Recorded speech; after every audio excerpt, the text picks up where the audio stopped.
Delighted to say I'm joined now by Henry Shefflin. Henry, how are you getting on? Good, Shane. Yeah, we're all good down Ballyhale this week anyway. Yeah, you see, yet another win, the three in a row. The machine just does not stop. 519 to 110. Were you expecting that? No, I don't think anyone was expecting it. I think it was set up lovely for them. I think they had a lot of luck on their side, just how the semi-final panned out for them. I think there was a bit of complacency starting to build in the side. The two victories before that had been very easy. So before the James Stevens match, so it was a right filling for him. And I knew there was a lot of players that had underperformed, and they would be, mad to get back and get an opportunity. As well as that, like it wasn't talked about much in advance. Their semi-final against the Village was the third week in a row Ballyhale had played, so they're a little bit tired. And from talking to the lads Sunday night after the county final, they felt that bit of tiredness. Now, in saying that, the Village probably should have won and performed very, very well. But I knew the performance was in Ballyhale. And I think on the flip side then for Dixborough, a lot of people started really talking them up, even though we knew it was going to be a competitive match. We felt it was going to be a competitive match. And I think maybe that sense of we can do this sensed into Dixborough, and that level of hunger and desire that probably Ballyhale brought to the game was what you would expect from the underdogs in Dixborough. And Ballyhale brought that for the first 10 minutes. And I think Dixborough just didn't see it coming and they couldn't respond to it. And our lads went on from there. And you've probably found it yourself, managing the team the past couple of years, that as the season has gone on, you've actually grown and gotten better and better and better. So it's probably no surprise to you that they saved the best performance for the final. Yeah, no, and I think like Colin's form, for example, I know he was struggling with a bit of injury, and we know what a big player he is for Ballyhale. So you look at his two performances, semi-final and final. So his performances were getting higher. TJ is obviously at that consistency level. Joey is the same, and Richie Reid. I think that spinal thing, which has been referenced since the match, was so good. So, and look, they were fresh and hungry, and they were the leaders of the field. But it was the players around them that upped their level of performance. So, as I said, and you're right, I think they get better as they're playing together and get cohesiveness together. They perform very well. So look, to score what they score, and the scores throughout the championship is scary looking at it, being honest, Yeah, and like, were you of that mind when, you stepped away? So you'd obviously had a huge amount of success. Michael Fennelly had been captain for the back-to-back All-Ireland. Adrian Mullen gets injured. Was there part of you sort of worried that there'd be a bit of a downturn this year? Yeah, I did think that. I thought the freshness aspect was going to be very difficult. And, I know when James O'Connor came in, he was going to need time to build up that. So he was going to need to be training the lads, bringing them to the field, get them involved. And that didn't work out for him. So I was concerned. But I think in the long run, it worked out perfectly for the lads. They got that break, that complete break. You don't know the lads, Joey Cuddy, Ronan Corcoran's, the Brian Cody's, the Evans of this world. They're not full on like TJ or Colin or Joey. They like their bit of downtime and break, and they got that during the summer. So I think it worked out very well for them. And as well as that flip side, they knew the championship in Kilkenny was finished for them, come last Sunday. So in that sense, that hunger was definitely back in them. And that was the big question for me, would that hunger be there? Obviously losing Adrian, look, there was talks of Mick going, and for Nick it was going to be a massive loss, but Richie really filled that number 6 jersey. But losing Adrian as well, one of the key players, was going to be a massive challenge. But look, we always said at Ballyhale have massive forward power, and losing Adrian Mullen and still be able to rack up those scores, it is scary to think about. And James O'Connor spoke after the game about giving you a phone call before the match just because he wanted to be able to, I suppose, tick every box. Were you kind of caught off guard when he rang you? Because I don't know if that's a very common thing for a new manager to ring the previous manager. Yeah, I suppose when he hadn't rang, when he first came into the role, it probably felt, to be fair to James, he was going to do his own thing, and rightly so. And a big thing for me, Shane, this year, was when I was going down to the field with my own kids, was to stay away from training and not be seen or not being around. So for me, it was very much to be staying in the background and give James his opportunity. So it was, I suppose, look, obviously they performed poorly against the Village. I'd obviously seen the Dixborough match as well from working there with RTE. So no, to be fair, I think it was, at that stage, Shane, you do whatever you have to do to try and get the team in the best shape as possible. So I was delighted to take the call, and we had a good conversation. I didn't say anything to him that he didn't know himself. I think he was ringing me just to reaffirm his point of view on the team, and that's what you have to go with then. So, I mean, obviously the inter-county season is going to come up next of all. There are calls now for the club championship to come back maybe in January and February. Davy Fitz said it's definitely worth revisiting, and Anthony Cunningham, who I spoke with earlier today, he was talking about how he'd love to see it. What are your thoughts on having the All-Ireland Club Championship? You won 3 as a player, I think, and 2 as a manager. Yeah, I suppose I'm going to be a little bit different, Shane, to most other people, because most managers do not say anything about it until they've won their county final, and we have seen county final successes over the last couple of weeks and managers talking about it. And obviously you've seen some very high profile teams coming through their club campaigns, and us in the media would love to see it. As neutrals, hurling supporters would love to see it happening, because there's some classic teams out there, and really, really high level teams that come up against each other would be a great spectacle. But for me, just the year that's in it, we talk a lot about previously about player burnout. We talked a lot about previously about how we fix the calendar. We've had that this year with COVID. I think the split season has worked brilliantly, and that's the way we will be going forward, and rightly so. But to ask inter-county players, first of all, to do what they've done so far for their clubs, and by all accounts, all over the country, the inter-county players have been the beacons, have been the top performers. So to ask those players to now go off and do it for their inter-county teams, and then come Christmas time, right, you have a week or two off, and next thing face into another club campaign, I think would be very difficult on them, physically first of all, but mentally as well. And as well as that, the club players, which I referenced about, and there's club players all over the country who do like their downtime, like their break. For them to be in the back of their mind thinking, oh, I still have a club campaign to run, I think that would be very difficult on them. And from a managerial point of view as well, just to manage that aspect of the break, come back and get ready and go at it again would be difficult. So there's a number of things. Like, we take it last year when we were training, we have a lot of lads in college, they're travelling away, they're coming back down. In the COVID era, that's not going to happen. So there is difficult. So I just feel myself, just the year that's on it, we've heard this word unprecedented so many times. I think it is unprecedented, and I think it is difficult for some teams not to be facing into it, but I think it is the right thing for the overall sense of the GA. I feel more sorry, like your Coolas, your Ballyhales, your 6 Mile Briggs, your Ballygunner and Pearsons. We've all had plenty of opportunity. I feel sorry for the junior and intermediate campaign. Look at the intermediate in Kilkenny last weekend, Liz Downey, who no one had even heard of outside Kilkenny previously. I feel sorry for those players that they don't get that opportunity. But just with the break and what's happening with inter-county, I think it is fair and just to give those players that opportunity as well. So that's my feelings on it.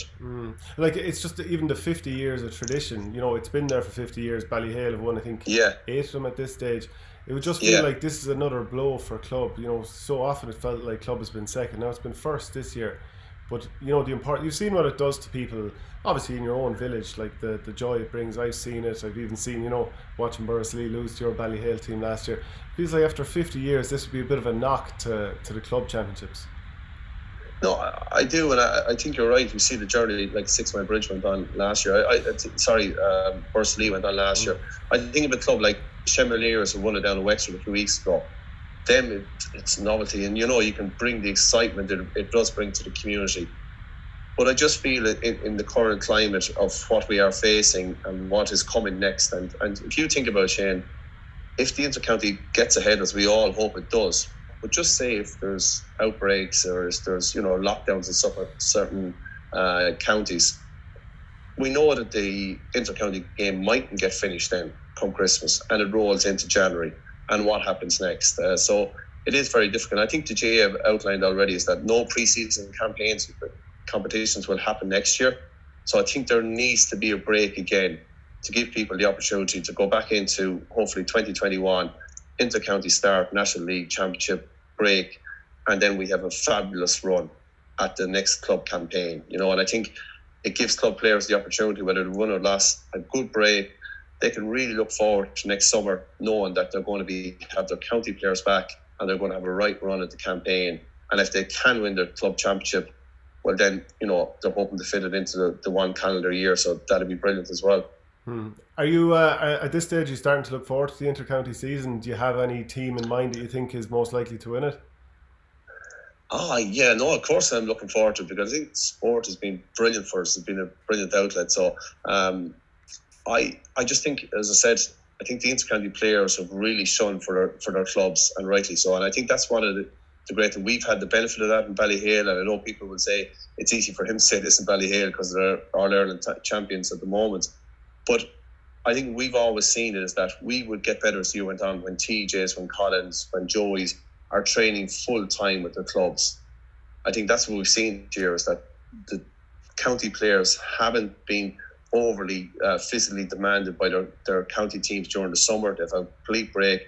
They've been very fresh and hungry, and we've seen the performances like that. So I think that's great, and I think there's a bit of a reset again, and away we go again. So, no, really looking forward because I think the championship, as you probably outlined before, is that it's really wide open. It's very, very difficult, and just with the new campaign of just the one back door now being in place, I think it's going to make for a very, very exciting championship. Like, people seem to forget your own County Tipperary, Shane. It sets that All-Ireland champions, and everyone's talking about Limerick and Wexfords and what other teams are going to come, or Kilkenny going to come with something. And I just think Tip are just lying there in the long grass, and I know Mr. Sheedy and all those Tip players would be mad to do that double, and what a year to do it. It might just suit them, just a short campaign, hit it hard, hit it quick, and get over the hurdles. Yeah, this is probably the part where we start building up each other's counties, is it? Yeah. No. Well, look, I think it's very exciting. I think Limerick, obviously, so, and Wexford, I just think Wexford have something about them, and obviously last year. So it's going to be brilliant for us talking about it because we don't know what way it's going to work out. Who does it suit? Does the winter hurling affect people more so than anything? Does your tactics change? Does Davies' tactics change a little bit in Wexford now? Is there going to be an opportunity where you're playing a man back, or you've what do they call it now, a kind of orthodox sweeper just coming in and moving up the field as well? Does that change? Do you hit balls down into channels, like Limerick do a lot of the time? Does the change now because winter hurling is going to come? It's going to be hard to score out the wing. Gillane is going to find it difficult from 40 yards on the left-hand side over the shoulder on the sideline to put him over the bar if it's a greasy, wet, dirty evening. So all those things come into play. So it'll be very interesting to see, and it'll be interesting to see what the inter-county teams and management teams do over the next few weeks. There's talks of challenge games taking place. They never happened before. Back in my day, we used to play some of them. So it's just going to be very interesting to see what way it all develops. Yeah, and would you have, with Ballyhale through the winter campaigns the last couple of years, would you have had to adjust tactics that you normally wouldn't have had because the weather is very different to the summer? No, we were very lucky, Shane, and I suppose our style of play was probably, we were different. We had Colin Fennelly in the edge of the square, as we could see. So a lot of our game plans revolved around that. But we didn't, because our hurling and the lads' hurling is so good that if they wanted to go short, they could go short, and if they wanted to go long, they could go long. And we saw that last Sunday. You look at Owen Cody's last goal, Evan got the ball and just belted it at 90 yards in the sky, and Owen was physically enough able to control it and knock it in the net. So that for us wasn't too much. Obviously, it's just you're playing different tactics against the different teams that you're coming up against. So, but I think this year is going to be different, and it will be interesting to see if teams, they're not playing during the summer anymore. So it'll be interesting to see what way they adjust their tactics to suit the weather conditions. And Kilkenny haven't won championship silverware since the Leinster 2016, and obviously the All-Ireland in 2015. Do you think that they're moving more towards actually winning silverware again, or further away from it? No, you'd have to say last year was the progression again, to beat Limerick in that semi-final. Obviously the All-Ireland didn't work out the way it is. But there's a lot of very, very good Kilkenny players. You look at Paddy Deegan, Hugh Lawler, John Donnelly for his club last weekend, Thomastown. So there's a lot. And then we obviously have the mainstay in TJ. We still have TJ at the top level of his game. So anything that has TJ Reid in it is going to stand a good chance of winning. And I just think there's a lot when we look at Kilkenny, the inter-county players have stood out for their clubs. There's not many more putting their hands up. There's probably a few, but not many more. So that level tells me there's a level of consistency in all those players, that there's a good crop of players there. And then you have the X factor in TJ. Yeah, and just a final question before I let you go is even on TJ. Where does he get this relentless hunger for it from? Because even, I think I saw he had on Instagram there today or yesterday, he was out doing a bike recovery session. He's ready to go again. He's thinking inter-county already after winning the county title on Sunday. It's a very simple answer, Shane. I think he just loves it so much. I remember going down the road to TJ's house when he was down to his brother Paddy, and TJ was 3 or 4, I'd say, and he was just relentless at that stage. He just wanted to play hurling. That was it, and he's no different now. It's just that hunger to play hurling. I saw one of his comments after the match on Sunday. I thought it made perfect sense. Is that for him, there's a purpose to this winter. He loves a purpose. He doesn't like going back winter training when they're playing next year. I think for him, there's a purpose now, and for everyone, there's a purpose in training. And that leads back to my point you asked about the club campaign.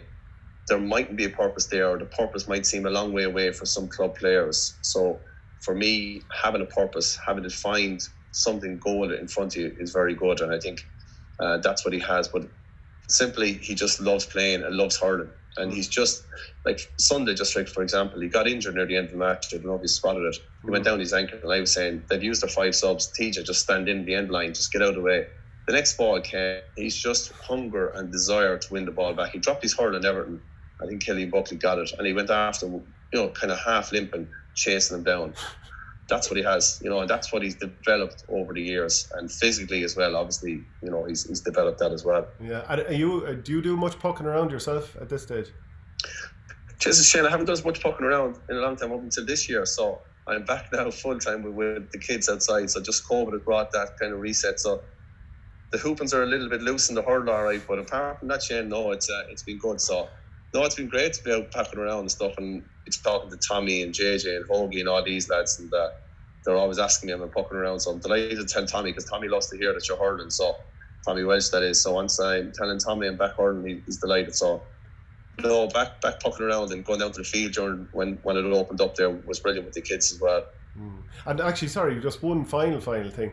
Eddie Brennan, Michael Yeah, Fennelly. I thought you said that 3 questions ago, I did, but I couldn't help myself. Eddie Brennan, Michael Fennelly, David Herity, a lot of your ex-teammates involved in management at this stage.